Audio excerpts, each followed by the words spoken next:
Good morning students. बच्चे अज मैं story number 8 explain कर रही हाँ तो जिसका नाम है बाकी सब सुख सांद है। श्री मोहन भंडारी की लिखी हुई स्टोरी है। सब तो पहला मैं एक सैक्शन जी स्टोरी एक्सप्लेन कर चुकी पर दो सैक्शन जी स्टोरी एक्सप्लेन नहीं कर पाई सी, इस करके मैं ये वाली स्टोरी सब तो पहला एक्सप्लेन कर रही हाँ।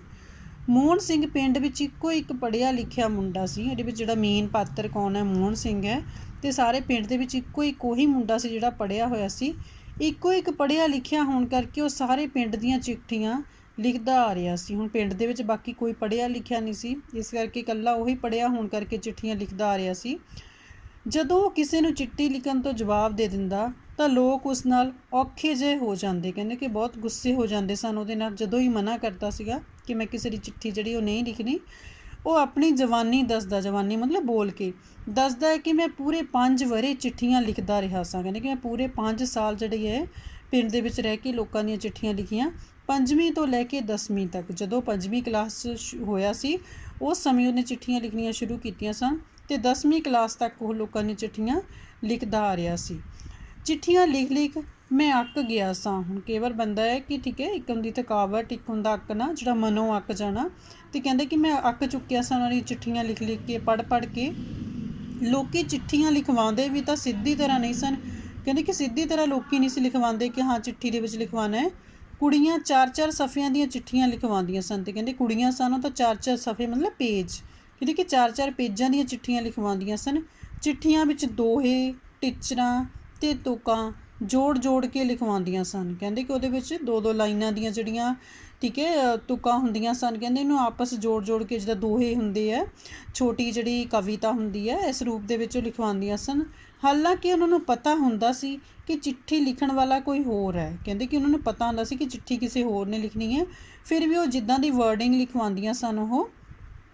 पर वो छाती ते हत्थ रख के ते अखां मीच के कहंदियां, लिख चिट्ठी लिखदी हाँ खून नाल, स्याही ना समझना, मर गई हाँ तेरी याद विच, जिउंदी ना समझना। तो कहंदे कि इस तरह की जिहड़ी वर्डिंग, इस तरह की शब्दावली जिहड़ी मैनूं लिखण नूं कहंदियां सन।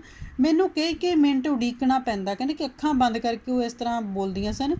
मैनूं कई मिनट उड़ीकना पैंदा कि समाधि विचों निकलण, समाधि विचों निकलण मतलब अपनी अखां खोलण ते अगली गल लिखवाण, ते अगली गल लिखवाण। अगली गल हुंदी, इन्हां परदेसियां ते ना करना इतबार लोको, ये रस्सी दा सप्प बना दिंदे। कहंदे अगली गल भी इदां दी लिखवांदियां सन कि जिहड़े परदेसी जिन्हां नूं चिट्ठी लिखवा रहे हैं, परदेस गए होए हन, दूर हन, कि इन्हां ते विश्वास नहीं करना, छोटी जी गल नूं भी बहुत वड्डा बना दिंदे हन।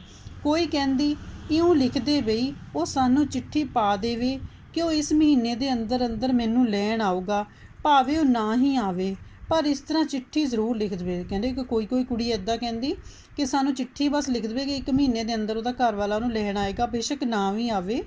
इस तरह ने चिट्ठियां लिख लिख मैं थक गया सा। कहंदे कि इदां दी चिट्ठियां जिहदा कोई सिर पैर नहीं सी हुंदा, कहंदे कि जिहदे विच मैनूं खुद लिखना पैंदा सीगा, ढंग ਜਾਂ तरीका अपनाना पैंदा सी कि किद्दां उहनां दी गल नूं मैं लिखां। कहंदा मैं थक गया सा। वारिस शाह दी बैंत तो लैके कबीर दे दोहे तक वो चिट्ठियां 'च पता नहीं क्यों लिखवांदियां सन। पता नहीं कहंदे कि क्यों इदां दी चीज़ां लिखवांदियां सन। जिद्दां वारिस शाह ने अपना किस्सा लिखिया सी जां कबीर ने दोहे लिखे सन 2-2 लाइनां दे। कहंदे कि इदां दीयां गल्लां लिखवांदियां सन। हर छोटे छोटे टोटकियां दा तां अंत नहीं सी। कहंदे कि होर छोटे छोटे टोटकियां मतलब छोटे छोटे जिहड़े पैरे हुंदे सन, उन्हां दा कहंदे अंत ही नहीं सीगा, जिन्ना कुछ लिखवांदियां सन वो। पता नहीं सी की कुछ लिखवांदियां रहिंदियां सन। कहंदी मैनूं तां पता ही नहीं सी लगदा कि बस बोली जांदियां ते मैं लिखदा जांदा सां।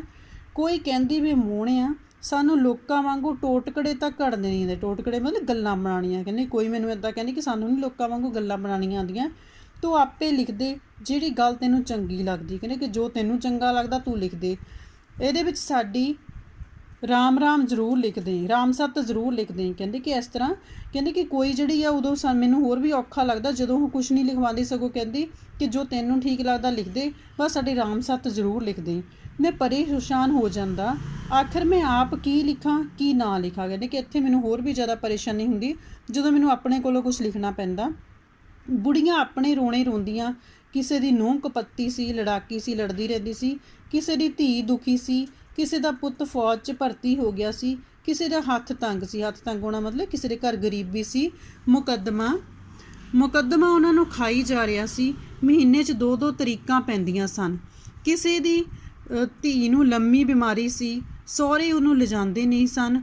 ਉਹ ਪੇਕਿਆਂ ਦਾ ਬੂਹਾ ਮੱਲੀ ਬੈਠੀ ਸੀ। ਕਹਿੰਦੇ ਕਿ ਇਸ ਤਰ੍ਹਾਂ ਹਰੇਕ ਘਰ ਦੀਆਂ ਜਿਹੜੀਆਂ ਆਪਣੀਆਂ ਸਮੱਸਿਆਵਾਂ ਸਨ। ਕਹਿੰਦੇ ਕਿ ਕਿਸੇ ਦੀ ਜਿਹੜੀ ਆ ਧੀ ਜਿਹੜੀ ਲੰਮੀ ਬਿਮਾਰ ਸੀਗੀ, ਕਿਸੇ ਨੂੰ ਸਹੁਰੇ ਉਹਦੇ ਲਿਜਾਂਦੇ ਨਹੀਂ ਸੀ, ਪੇਕਿਆਂ ਦਾ ਘਰ ਬੈਠੀ ਸੀ।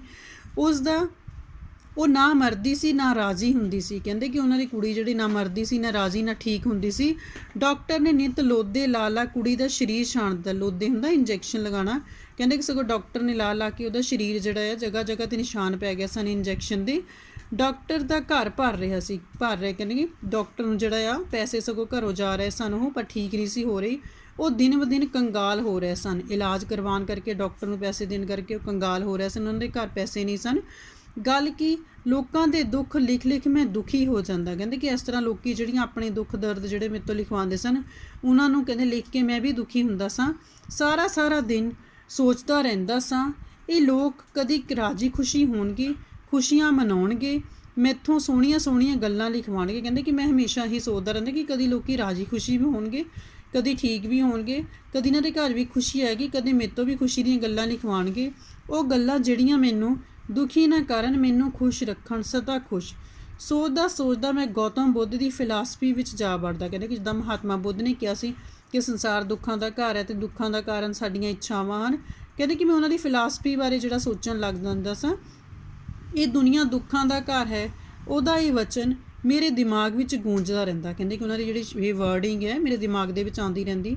ਮੇਰਾ ਜੀ ਕਰਦਾ ਮੈਂ ਪਿੰਡੋਂ ਭੱਜ ਜਾਵਾਂ ਦੂਰ, ਜਿੱਥੇ ਕੋਈ ਮੈਨੂੰ ਜਾਣਦਾ ਨਾ ਹੋਵੇ, ਉੱਥੇ ਨਾ ਮੈਥੋਂ ਕੋਈ ਚਿੱਠੀ ਲਿਖਵਾਏਗਾ ਨਾ ਮੈਂ ਦੁਖੀ ਹੋਵਾਂਗਾ। ਕਹਿੰਦੇ ਕਈ ਵਾਰ ਮੇਰਾ ਮਨ ਕਰਦਾ ਕਿ ਪਿੰਡੋਂ ਦੂਰ ਚਲੇ ਜਾਵਾਂ, ਕੋਈ ਮੇਰੇ ਤੋਂ ਚਿੱਠੀ ਨਹੀਂ ਲਿਖਵਾਏਗਾ, ਨਾ ਮੈਂ ਚਿੱਠੀਆਂ ਲਿਖ ਲਿਖ ਜਿਹੜਾ ਉਹਨਾਂ ਦਾ ਦੁਖੀ ਹੋਵਾਂਗਾ। ਕਪੂਰੇ ਦਾ ਪੁੱਤ ਮੇਗਾ, ਮੇਲੋ ਦੀ ਧੀ ਸ਼ਰਬਤੀ, ਨਾਈਆਂ ਦਾ ਘੋਟਾ, ਇਹ ਸਾਰੇ ਜਣੇ ਹੁਣ ਪੰਜਵੀਂ 'ਚ ਹੋ ਗਏ ਸਨ। ਮੈਂ ਇਸ਼ਾਰੇ ਨਾਲ ਸਮਝਾਉਣ ਦੀ ਕੋਸ਼ਿਸ਼ ਕਰਦਾ ਕਿ ਹੁਣ ਉਹਨਾਂ ਕੋਲੋਂ ਲਿਖਵਾ ਲਿਆ ਕਰਨ ਲੋਕ ਚਿੱਠੀਆਂ। ਕਹਿੰਦੇ ਕਿ ਜਿਹੜੇ ਆਹ ਪਿੰਡ ਦੇ ਲੋਕ ਹੋਰ ਬੱਚੇ ਸਨ, ਠੀਕ ਹੈ, ਅਤੇ ਮੇਗਾ ਸੀ, ਸ਼ਰਬਤੀ ਸੀ, ਨਾਈਆਂ ਦਾ ਘੋਟਾ ਸੀ। ਕਹਿੰਦੇ ਕਿ ਇਹ ਵੀ ਹੁਣ ਪੰਜਵੀਂ 'ਚ ਹੋ ਗਏ ਸਨ। ਮੈਂ ਉਹਨਾਂ ਨੂੰ ਇਸ਼ਾਰੇ ਨਾਲ ਸਮਝਾਉਂਦਾ ਕਿ ਉਹਨਾਂ ਕੋਲੋਂ ਚਿੱਠੀਆਂ ਲਿਖਵਾ ਲਿਆ ਕਰੋ, ਕਿਉਂਕਿ ਹੁਣ ਪੰਜਵੀਂ ਕਲਾਸ 'ਚ ਹੋ ਗਏ ਸਨ। ਕਿਉਂਕਿ ਖੁਦ ਜਦੋਂ ਲੇਖਕ ਪੰਜਵੀਂ ਸੀ ਤਾਂ ਉਦੋਂ ਲੋਕਾਂ ਨੇ ਉਹਨਾਂ ਕੋਲੋਂ ਚਿੱਠੀਆਂ ਲਿਖਵਾਉਣੀਆਂ ਸ਼ੁਰੂ ਕਰ ਦਿੱਤੀਆਂ ਸਨ। ਪਰ ਉਹ ਕਹਿੰਦੇ ਸਨ ਕਿਹਦੇ ਸਾਹਮਣੇ ਆਪਣੇ ਘਰ ਦਾ ਭੇਤ ਉਹ ਖੋਲ੍ਹਦੇ ਫਿਰਨ, ਕਬੀਲਦਾਰੀ ਦੇ 100 ਪੜਦੇ ਹੁੰਦੇ ਹਨ। ਪਰ ਉਹ ਕਹਿੰਦੇ ਕਿ ਅਸੀਂ ਤੈਨੂੰ ਹੁਣ ਜਾਣਦੇ ਹਾਂ, ਤੂੰ ਵੀ ਸਾਡੇ ਘਰ ਨੂੰ ਪਤਾ ਹੈ, ਤੈਨੂੰ ਵੀ ਸਾਡੇ ਬਾਰੇ, ਹੁਣ ਅਸੀਂ ਦੂਸਰਿਆਂ ਦੇ ਬਾਰੇ ਆਪਣੇ ਘਰ ਦਾ ਭੇਤ ਕਿਵੇਂ ਦੱਸ ਸਕਦੇ ਹਾਂ। ਕਬੀਲਦਾਰੀ ਦੇ ਕਹਿੰਦੇ ਪਰਿਵਾਰ ਦੇ ਵਿੱਚ 100 ਪੜਦੇ ਦੀਆਂ ਗੱਲਾਂ ਹੁੰਦੀਆਂ ਹਨ। ਮੋਹਨ ਸਿਆਂ ਤੇਥੋਂ ਕਦੀ ਅਸੀਂ ਕੋਈ ਗੱਲ ਲੁਕਾ ਕੇ ਨਹੀਂ ਰੱਖੀ, ਹਰ ਗੱਲ ਆਪਣੇ ਧੀਆਂ ਪੁੱਤਰਾਂ ਵਾਂਗ ਤੇਰੇ ਨਾਲ ਕਰ ਲੈਂਦੇ ਹਾਂ। ਕਹਿੰਦੇ ਤੇ ਮੋਹਰੋਂ ਲੋਕੀ ਜਿਹੜੇ ਸਨ ਮੈਨੂੰ ਇੱਦਾਂ ਕਹਿੰਦੇ ਕਿ ਤੈਨੂੰ ਆਪਣੇ ਧੀਆਂ ਪੁੱਤਰਾਂ ਦੀ ਤਰ੍ਹਾਂ ਸਮਝਦੇ ਹਾਂ, ਤੇਰੇ ਤੋਂ ਸਾਰੀਆਂ ਗੱਲਾਂ ਤੈਨੂੰ ਪਤਾ ਹੈ ਸਾਡੀਆਂ, ਆਪਣੇ ਦਿਲ ਫੋਲ ਲੈਂਦੇ ਹਾਂ। ਤੇਰੇ ਕੋਲ ਹੋਲ ਹੈ ਕਿ ਇੱਥੇ, ਬਸ ਆਪਣਾ ਦਿਲ ਹੌਲਾ ਹੋ ਜਾਂਦਾ ਜ਼ਰਾ, ਨਾਲੇ ਤੂੰ ਸਾਡੀ ਵੀ ਸੁਣ ਲੈਣਾ ਧਿਆਨ ਨਾਲ। ਕਹਿੰਦੇ ਕਿ ਨਾਲ ਤੂੰ ਸਾਡੀ ਗੱਲ ਧਿਆਨ ਨਾਲ ਸੁਣ ਵੀ ਲੈਣਾ, ਅਸੀਂ ਆਪਣਾ ਦਿਲ ਜਿਹੜਾ ਹਲਕਾ ਕਰ ਲੈਂਦੇ ਹਾਂ ਤੇਰੇ ਨਾਲ, ਆਪਣੇ ਦਿਲ ਦੀ ਗੱਲ ਜਿਹੜੀ ਲਿਖਵਾ ਵੀ ਦਿੰਦੇ ਹਾਂ। ਉਹਨਾਂ ਦਾ ਲਾਡ ਨਾਲ ਕਿਹਾ ਮੋਹਨ ਸਿਆਂ ਮੈਨੂੰ ਚੰਗਾ ਲੱਗਦਾ, ਉਹ ਸੱਚੇ ਵੀ ਸਨ। ਮੈਂ ਉਹਨਾਂ ਦੇ ਘਰ ਦੀ ਹਰ ਇੱਕ ਗੱਲ, ਹਰ ਘਟਨਾ ਥੋੜ ਤੇ ਲੋੜ ਤੋਂ ਜਾਣੂ ਸਾਂ। ਕਹਿੰਦੇ ਕਿ ਇੱਕ ਗੱਲ ਉਹ ਸਹੀ ਵੀ ਸਨ, ਸਹੀ ਵੀ ਕਹਿੰਦੇ ਸਨ। ਮੈਨੂੰ ਉਹਨਾਂ ਦੇ ਹਰ ਘਰ ਦੀ ਹਰ ਇੱਕ ਗੱਲ ਦਾ ਪਤਾ ਸੀ, ਦੁੱਖ ਸੁੱਖ ਦਾ ਪਤਾ ਸੀ, ਕਿਆ ਉਹਨਾਂ ਦੇ ਘਰ ਕਿਸੇ ਚੀਜ਼ ਦੀ ਕਮੀ ਹੈ, ਕਿਸ ਚੀਜ਼ ਦੀ ਇਹਨਾਂ ਨੂੰ ਜ਼ਰੂਰਤ ਹੈ, ਜਿਵੇਂ ਉਹਨਾਂ ਦੇ ਟੱਬਰ ਦਾ ਇੱਕ ਜੀ ਹੋਵਾਂ। ਕਹਿੰਦੇ ਕਿ ਜਿੱਦਾਂ ਉਹਨਾਂ ਦੇ ਘਰ ਦਾ ਇੱਕ ਮੈਂਬਰ ਹੋਵਾਂ, ਬਿਲਕੁਲ ਉਸੇ ਤਰ੍ਹਾਂ ਸਾਂ। ਇਹ ਸੋਚ ਕੇ ਮੈਂ ਨੀਵੀਂ ਪਾ ਲੈਂਦਾ, ਮੈਨੂੰ ਸ਼ਰਮ ਜਿਹੀ ਆ ਜਾਂਦੀ। ਅਖੀਰ 2 ਲਫ਼ਜ਼ ਲਿਖਣ ਪਿੱਛੋਂ ਮੈਂ ਉਹਨਾਂ ਨੂੰ ਇੰਨਾ ਕਿਉਂ ਤੰਗ ਕਰਦਾ ਸਾਂ। ਕਹਿੰਦੇ ਕਈ ਵਾਰ ਮੈਨੂੰ ਆਪਣੇ ਆਪ 'ਤੇ ਵੀ ਸ਼ਰਮਿੰਦਗੀ ਮਹਿਸੂਸ ਹੁੰਦੀ। ਆਖਿਰ 2 ਲਫ਼ਜ਼ ਮੈਂ ਲਿਖਣੇ ਹੁੰਦੇ ਸਨ, 2 ਅੱਖਰ ਜੋ ਕਹਿੰਦੇ ਸਨ, ਅਤੇ ਮੈਂ ਕਿਉਂ ਉਹਨਾਂ ਨੂੰ ਤੰਗ ਕਰਦਾ ਸਾਂ, ਕਿਉਂ ਮਨਾ ਕਰਦਾ ਸਾਂ ਕਿ ਕਿਸੇ ਹੋਰ ਕੋਲੋਂ ਲਿਖਵਾ ਲੈਣ, ਕਿਉਂ ਜਵਾਬ ਦੇ ਦਿੰਦਾ ਸਾਂ ਚਿੱਠੀ ਲਿਖਣ ਤੋਂ। ਅਜੇ ਪਰਸੋਂ ਦੀ ਗੱਲ ਹੈ, ਜਾਗਰ ਫੌਜੀ ਦੀ ਮਾਂ ਹਰਕੌਰ ਮੈਨੂੰ ਆਪਣੇ ਘਰ ਲਿਜਾਣ ਲਈ ਆਈ ਚਿੱਠੀ ਲਿਖਵਾਉਣ ਲਈ। ਪਹਿਲਾਂ ਤਾਂ ਮੈਂ ਟਾਲ ਮਟੋਲ ਕਰਦਾ ਰਿਹਾ, ਪਰ ਜਦੋਂ ਉਹਦੀਆਂ ਅੱਖਾਂ ਭਰ ਆਈਆਂ ਤਾਂ ਮੈਂ ਨੀਵੀਂ ਪਾ ਲਈ ਅਤੇ ਉਹਦੇ ਨਾਲ ਪਿੱਛੇ ਤੁਰ ਪਿਆ। ਅਤੇ ਕਹਿੰਦੇ ਕਿ ਹਜੇ ਪਰਸੋਂ ਦੀ ਗੱਲ ਹੈ ਕਿ ਜਾਗਰ ਫੌਜੀ ਜਿਹੜੀ ਉਹਦੀ ਮਾਂ ਆਈ ਸੀ ਮੇਰੇ ਕੋਲੋਂ ਚਿੱਠੀ ਲਿਖਵਾਉਣ ਲਈ। ਕਹਿੰਦੇ ਕਿ ਪਹਿਲਾਂ ਮੈਂ ਟਾਲ ਮਟੋਲ ਕੀਤੀ ਕਿ ਨਹੀਂ, ਮੈਂ ਠੀਕ ਹੈ ਜਵਾਬ ਦਿੰਦਾ ਰਿਹਾ, ਕੋਈ ਨਾ ਕੋਈ ਬਹਾਨਾ ਬਣਾਉਂਦਾ ਰਿਹਾ। ਫਿਰ ਮੈਂ ਨੀਵੀਂ ਪਾ ਕੇ ਉਹਦੇ ਮਗਰ ਤੁਰ ਪਿਆ। ਆਪਣੇ ਘਰ ਜਾ ਕੇ ਉਹਨੇ ਬਾਹਰਲੇ ਦਰਵਾਜ਼ੇ ਕੋਲ ਮੇਰੀ ਖਾਤਰ ਪੀੜੀ ਡਾਹ ਦਿੱਤੀ। ਪੀੜੀ ਜਿਹੜੀ ਹੁੰਦੀ ਆ ਬੈਠਣ ਲਈ, ਠੀਕ ਹੈ, ਉਹਨੇ ਡਾਹੀ ਦਰਵਾਜ਼ੇ ਦੇ ਕੋਲ ਹੀ ਕਿ ਮੈਂ ਉਹਦੇ 'ਤੇ ਬੈਠ ਜਾਵਾਂ। ਮੈਂ ਚੁੱਪ ਕਰਕੇ ਬੈਠ ਗਿਆ। ਉਹ ਉੱਠ ਕੇ ਕਾੜਨੀ 'ਚੋਂ ਦੁੱਧ ਦਾ ਗਲਾਸ ਭਰ ਲਿਆਈ। ਤੇ ਕਹਿੰਦੇ ਕਿ ਉਹਨੇ ਕਾੜਨੀ ਜਿਹਦੇ ਵਿੱਚ ਦੁੱਧ ਕੱਢਣੇ ਨੂੰ ਰੱਖਿਆ ਜਾਂਦਾ ਹੈ, ਸਾਰਾ ਦਿਨ ਕੱਢਦਾ ਰਹਿੰਦਾ, ਅੱਗ ਦੇ ਉੱਪਰ ਰੱਖਿਆ ਜਾਂਦਾ, ਕਹਿੰਦੇ ਕਿ ਉਹ 'ਚ ਦੁੱਧ ਲਿਆਈ। ਮੈਂ ਬੜੀ ਨਾਂਹ ਨੁੱਕਰ ਕੀਤੀ, ਕਹਿੰਦੇ ਕਿ ਮੈਂ ਮਨਾ ਕੀਤਾ ਕਿ ਮੈਂ ਪੀਣਾ ਨਹੀਂ, ਪਰ ਉਸ ਕਿਹਾ ਪੀ ਲੈ ਪੁੱਤਰ, ਕਿਹੜਾ ਆਪਾਂ ਮੁੱਲ ਲਿਆਂਦਾ ਕਿਤੋਂ। ਕਹਿੰਦੀ ਕਿ ਅਸੀਂ ਕਿਹੜਾ ਕਿਤੇ ਮੁੱਲ ਲੈ ਕੇ ਆਏ ਹਾਂ, ਘਰ ਦਾ ਹੀ ਦੁੱਧ ਹੈ, ਪੀ ਲੈ। ਸੁੱਖ ਨਾਲ 2 ਲਵੇਰੀਆਂ ਖੜੀਆਂ ਨੇ, ਕਹਿੰਦੇ ਕਿ 2 ਮੱਝਾਂ ਜਿਹੜੀਆਂ ਖੜੀਆਂ ਹਨ ਘਰ ਦੁੱਧ ਦੇਣ ਵਾਲੀਆਂ। ਬੇਸ਼ੱਕ ਲੈ ਜਾ ਕਰੀ ਵੇਲੇ ਕੁ ਵੇਲੇ ਜੇ ਲੋੜ ਪੈ ਜਾਵੇ ਕਦੇ, ਕਹਿੰਦੇ ਕਿ ਜੇ ਤੈਨੂੰ ਕਦੇ ਜ਼ਰੂਰਤ ਹੁੰਦੀ ਦੁੱਧ ਦੀ ਤਾਂ ਬੇਸ਼ੱਕ ਜਦ ਮਰਜ਼ੀ ਲੈ ਵੀ ਜਾਇਆ ਕਰ। ਅਸੀਂ ਪੁੱਤ ਤੇਰਾ ਹੱਕ ਨਹੀਂ ਰੱਖਦੇ, ਕਹਿੰਦੇ ਕਿ ਅਸੀਂ ਤੇਰਾ ਹੱਕ ਨਹੀਂ ਰੱਖਦੇ, ਤੂੰ ਸਾਡੀਆਂ ਚਿੱਠੀਆਂ ਲਿਖਦਾ, ਤੈਨੂੰ ਕਿਸੇ ਚੀਜ਼ ਦੀ ਜ਼ਰੂਰਤ ਹੁੰਦੀ ਜਦ ਮਰਜ਼ੀ ਲੈ ਜਾਇਆ ਕਰ, ਬਸ ਚਿੱਠੀ ਦੇ ਬੋਲ ਜ਼ਰਾ ਚੰਗੇ ਲਿਖ ਦੇਣਾ, ਕਹਿੰਦੇ ਕਿ ਬਸ ਚੰਗੀ ਤਰ੍ਹਾਂ ਲਿਖ ਦੇ ਜੋ ਅਸੀਂ ਕਹਿੰਦੇ ਹਾਂ। ਆ ਲੈ ਫੜ ਕਾਟ। ਕਾਟ ਕੀ ਹੁੰਦਾ, ਠੀਕ ਹੈ, ਚਿੱਠੀ ਲਿਖਣ ਵਾਲਾ। ਪੁਰਾਣੇ ਟਾਈਮ ਦੇ ਵਿੱਚ ਕਾਰਡ ਹੁੰਦਾ ਸੀ, ਉਹਦੇ ਉੱਪਰ ਲਿਖਿਆ ਜਾਂਦਾ ਸੀਗਾ। ਉਹਨੇ ਕਾਂਸੀ ਦੀ ਥਾਲੀ, ਕਾਂਸੀ ਜਿਹੜੀ ਹੈ, ਠੀਕ ਹੈ, ਜਿੱਦਾਂ ਸਟੀਲ ਹੁੰਦੀ, ਤਾਂਬਾ ਹੁੰਦਾ, ਇੱਦਾਂ ਕਾਂਸੀ ਹੁੰਦੀ ਹੈ, ਪੁਰਾਣੇ ਟਾਈਮ ਦੇ ਵਿੱਚ ਇਸ ਤਰ੍ਹਾਂ ਦੇ ਬਰਤਨ ਚੱਲਦੇ ਸਨ। ਥਾਲੀ 'ਤੇ ਰੱਖ ਕੇ ਪੋਸਟ ਕਾਰਡ ਮੈਨੂੰ ਫੜਾ ਦਿੱਤਾ। ਕਾਟ ਬੋਲਚਾਲ ਦੀ ਭਾਸ਼ਾ ਦਾ ਸ਼ਬਦ ਹੈ, ਅਤੇ ਪੋਸਟ ਕਾਰਡ ਜਿਹੜੇ ਉੱਤੇ ਲਿਖੀ ਹੁੰਦੀ ਸੀ ਚਿੱਠੀ। ਪਹਿਲਾਂ ਦੁੱਧ ਪੀ ਲੈ ਪੁੱਤ, ਬੈ ਭਰ ਜੂ। ਬੈ ਮਤਲਬ ਖਰਾਬ ਹੋ ਜਾਊਗਾ, ਕਿਉਂਕਿ ਉਹ ਜਿਹੜਾ ਆ ਪਿੱਤਲ ਦੇ ਗਲਾਸ ਦੇ ਵਿੱਚ ਸੀ ਦੁੱਧ। ਉਹਨੇ ਪਿੱਤਲ ਦੇ ਗਲਾਸ ਵੱਲ ਇਸ਼ਾਰਾ ਕਰਦਿਆਂ ਕਿਹਾ, ਕਿਉਂਕਿ ਪਿੱਤਲ ਦਾ ਜਿਹੜਾ ਭਾਂਡਾ ਉਹਦੇ 'ਚ ਖਾਣ ਪੀਣ ਵਾਲੀ ਚੀਜ਼ ਨੂੰ ਜ਼ਿਆਦਾ ਦੇਰ ਨਹੀਂ ਰੱਖਿਆ ਜਾਂਦਾ। ਉਹਨੇ ਉਹਦੇ ਵੱਲ ਇਸ਼ਾਰਾ ਕਰਦੇ ਕਹਿੰਦੇ ਕਿ ਇਹਦੇ 'ਚ ਬੈ ਭਰ ਜੂ, ਖਰਾਬ ਹੋ ਜੂ, ਪਹਿਲਾਂ ਦੁੱਧ ਪੀ ਲਾ। ਮੈਂ ਸੰਗਦਿਆਂ ਗਲਾਸ ਮੂੰਹ ਨੂੰ ਲਾ ਲਿਆ, ਪਰ ਇੱਕਦਮ ਮੂੰਹ ਤੋਂ ਲਾ ਲਿਆ। ਕਹਿੰਦੇ ਕਿ ਜਦੋਂ ਹੀ ਮੈਂ ਗਲਾਸ ਮੂੰਹ ਨੂੰ ਲਾਇਆ ਇੱਕਦਮ ਵਾਪਸ ਲਾ ਵੀ ਦਿੱਤਾ। ਗਰਮ ਗਰਮ ਦੁੱਧ ਨੇ ਮੇਰੀ ਜੀਭ, ਗਰਮ ਗਰਮ ਗਲਾਸ ਨੇ ਮੇਰੇ ਬੁੱਲ ਫੂਕ ਦਿੱਤੇ ਸਨ। ਕਹਿੰਦੇ ਕਿ ਗਰਮ ਗਰਮ ਦੁੱਧ ਨੇ ਮੇਰੀ ਜੀਭ ਜਿਹੜੀ ਹੈ ਇੱਕਦਮ ਜਲ ਗਈ ਸੀ, ਅਤੇ ਕਹਿੰਦੇ ਮੇਰੇ ਬੁੱਲ ਵੀ ਫੂਕ ਦਿੱਤੇ। ਮੈਨੂੰ ਬੁੜੀ 'ਤੇ ਬਹੁਤ ਗੁੱਸਾ ਆਇਆ, ਮੇਰੀ ਜੀਭ ਅਜੇ ਵੀ ਜਲੂੰ ਕਰ ਰਹੀ ਸੀ। ਕਹਿੰਦੇ ਕਿ ਹਜੇ ਵੀ ਜਲਣ ਹੋ ਰਹੀ ਸੀ ਮੇਰੀ ਜੀਭ ਦੇ ਉੱਤੇ। ਮੈਨੂੰ ਬਹੁਤ ਗੁੱਸਾ ਆਇਆ ਕਿ ਉਹਨੇ ਮੈਨੂੰ ਗਰਮ ਗਰਮ ਦੁੱਧ ਜਿਹੜਾ ਦੇ ਦਿੱਤਾ। ਮੇਰੇ ਗੁੱਸੇ ਨੂੰ ਭਾਂਪ ਕੇ ਬੁੜੀ ਵੀ ਡਰ ਜਿਹੀ ਗਈ। ਉਹਨੇ ਦੁੱਧ ਫੈਂਟ ਕੇ ਪਾਣੀ ਵਰਗਾ ਕਰ ਦਿੱਤਾ, ਜਿਹੜਾ ਮੈਂ ਇੱਕੋ ਸਾਹ ਪੀ ਗਿਆ। ਅਤੇ ਕਹਿੰਦੇ ਫੈਂਟ ਕੇ ਮਤਲਬ ਇੱਕ ਬਰਤਨ ਤੋਂ ਦੂਜੇ ਬਰਤਨ 'ਚ ਪਾ ਕੇ ਉਸਨੇ ਠੰਡਾ ਕੀਤਾ। ਅਤੇ ਕਹਿੰਦਾ ਕਿ ਮੇਰੇ ਸ਼ਾਇਦ ਉਹ ਵੀ ਡਰ ਗਏ ਸੀ, ਅਤੇ ਮੇਰੇ ਗੁੱਸੇ ਨੂੰ ਦੇਖ ਕੇ ਕਹਿੰਦੇ ਕਿ ਇੱਕੋ ਸਾਹ ਪੀ ਗਿਆ। ਅੰਦਰੋਂ ਥੰਮਲੇ ਓਲਿਓ ਕਿਸੇ ਦੀ ਹਾਏ ਹਾਏ ਦੀ ਆਵਾਜ਼ ਆਈ। ਕਹਿੰਦੇ ਕਿ ਅੰਦਰ ਜਿਹੜੀ ਹੈ, ਅੰਦਰ ਜਿਹੜਾ ਥੰਮਲਾ ਜਿਹੜਾ ਪਿਛਲਾ ਪਾਸਾ ਹੁੰਦਾ, ਜਿੱਦਾਂ ਪਿੱਲਰ ਵਗੈਰਾ ਹੁੰਦੇ ਆ, ਕਹਿੰਦੇ ਹਾਏ ਹਾਏ ਦੀ ਆਵਾਜ਼ ਆ ਰਹੀ ਸੀ। ਪੁੱਛਣ 'ਤੇ ਪਤਾ ਲੱਗਾ ਉਹ ਕਰਤਾਰੋ ਸੀ, ਹਰਕੌਰ ਦੀ ਨੂੰਹ। ਹੁਣ ਜਿਹੜੀ ਇਹ ਬਜ਼ੁਰਗ ਔਰਤ ਜਿਹੜੀ ਹੈ ਹਰਕੌਰ ਹੈ, ਜਿਹੜੀ ਚਿੱਠੀ ਲਿਖਵਾਉਣ ਨੂੰ ਲੈ ਕੇ ਆਈ ਮੋਹਨ ਸਿੰਘ ਨੂੰ, ਅਤੇ ਉਹਦੀ ਨੂੰਹ ਸੀ, ਉਹਦਾ ਨਾਮ ਸੀ ਕਰਤਾਰੋ। ਇਸ ਨੇ ਪਰਸੋਂ ਪੁੱਤ ਜੰਮਿਆ ਸੀ। ਅੰਦਰ ਮੰਜੇ 'ਤੇ ਪਈ ਉਹ ਕਰਾ ਰਹੀ ਸੀ। ਕਹਿੰਦੇ ਕਿ ਦਰਦ ਦੇ ਨਾਲ ਜਿਹੜੀ ਆਵਾਜ਼ਾਂ ਉਹਦੀਆਂ ਆ ਰਹੀਆਂ ਸਨ, ਉਹਨੂੰ ਪਰਸੋਂ ਤੋਂ ਹੀ ਦਰਦ ਹੋ ਰਿਹਾ ਸੀ, ਜਿਹੜਾ ਅਜੇ ਤੱਕ ਨਹੀਂ ਸੀ ਟਿਕਿਆ। ਕਹਿੰਦੇ ਕਿ ਉਹਦੀ ਜਿਹੜੀ ਨੂੰਹ ਕਰਤਾਰੋ ਸੀਗੀ, ਉਹਨੇ ਪੂਰੇ ਘਰ ਪੁੱਤਰ ਹੋਇਆ ਸੀ ਪਰਸੋਂ, ਅਤੇ ਕਹਿੰਦੇ ਕਿ ਦਰਦ ਦੇ ਮਾਰੇ ਬੁਰਾ ਹਾਲ ਸੀ ਉਹਦਾ। ਕਹਿੰਦੇ ਕਿ ਹਜੇ ਤੱਕ ਦਰਦ ਉਹਦਾ ਹਟਿਆ ਨਹੀਂ ਸੀ। ਬੁੜੀ ਨੇ ਹੌਕਾ ਭਰ ਕੇ ਕਿਹਾ, ਪੁੱਤ ਮੋਹਣਿਆ, ਜਰਾ ਚੰਗੀ ਤਰ੍ਹਾਂ ਲਿਖੀ ਚਿੱਠੀ, ਜਿਹਨੂੰ ਪੜ੍ਹ ਕੇ ਮੁੰਡਾ ਫੌਜ 'ਚੋਂ ਨਾ ਕਟਾਵੇ। ਅਸੀਂ ਬਹੁਤ ਦੁਖੀ ਹਾਂ। ਉਹਦੀਆਂ ਅੱਖਾਂ ਫਿਰ ਭਰ ਆਈਆਂ। ਕਹਿੰਦੇ ਕਿ ਜਦੋਂ ਉਹਨੇ ਹੌਕਾ ਭਰ ਕੇ ਕਿਹਾ, ਕਹਿੰਦੇ ਕਿ ਮੇਰੇ ਮੁੰਡਾ ਜਿਹੜਾ ਜਾਗਰ ਹੈ ਫੌਜ ਦੇ ਵਿੱਚ, ਉਹਨੂੰ ਕਹਿੰਦੇ ਕਿ ਚੰਗੀ ਤਰ੍ਹਾਂ ਲਿਖੀ ਚਿੱਠੀ, ਕਹਿੰਦੇ ਕਿ ਪੜ੍ਹ ਕੇ ਬਸ ਆਪਣੀ ਫੌਜ 'ਚੋਂ ਨਾਵਾਂ ਕਟਾਵੇ, ਫੌਜ ਦੀ ਨੌਕਰੀ ਜਿਹੜੀ ਉਹਨੂੰ ਛੱਡ ਕੇ ਆ ਜਾਵੇ। ਕਹਿੰਦੇ ਕਿ ਮੈਂ ਬਹੁਤ ਦੁਖੀ ਹਾਂ। ਫਿਰ ਉਹਨੇ ਅੱਖਾਂ ਭਰ ਲਈਆਂ, ਫਿਰ ਜਿਹੜਾ ਉਹਦੀ ਅੱਖਾਂ ਦੇ ਵਿੱਚ ਜਿਹੜਾ ਅਥਰੂ ਆ ਗਿਆ।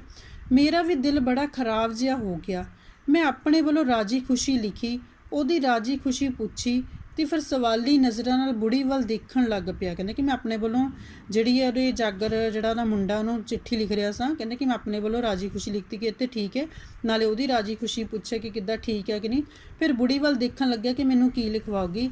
ਲਿਖ ਪੁੱਤ ਵੀ ਉਹਦਾ ਬਾਪੂ 5ਵੀਂ ਤਰੀਕ 'ਤੇ ਜਾ ਆਇਆ, ਇਸ 15 ਦੀ ਫਿਰ ਪੇਸ਼ੀ ਆ, ਜਿੱਦਾਂ ਉਹਨਾਂ ਦੇ ਘਰ ਕੋਈ ਮੁਕੱਦਮਾ ਵਗੈਰਾ ਚੱਲਦਾ ਹੋਏਗਾ, ਅਤੇ ਕਹਿੰਦੇ ਕਿ ਮੁਕੱਦਮੇ ਦੇ ਉੱਤੇ ਜਾ ਕੇ ਆਇਆ, ਉਹ ਪੇਸ਼ੀ ਹੈ ਹੁਣ ਜਿਹੜੀ ਦੁਬਾਰਾ ਫਿਰ 15 ਤਰੀਕ ਦੀ ਪੈ ਗਈ ਹੈ।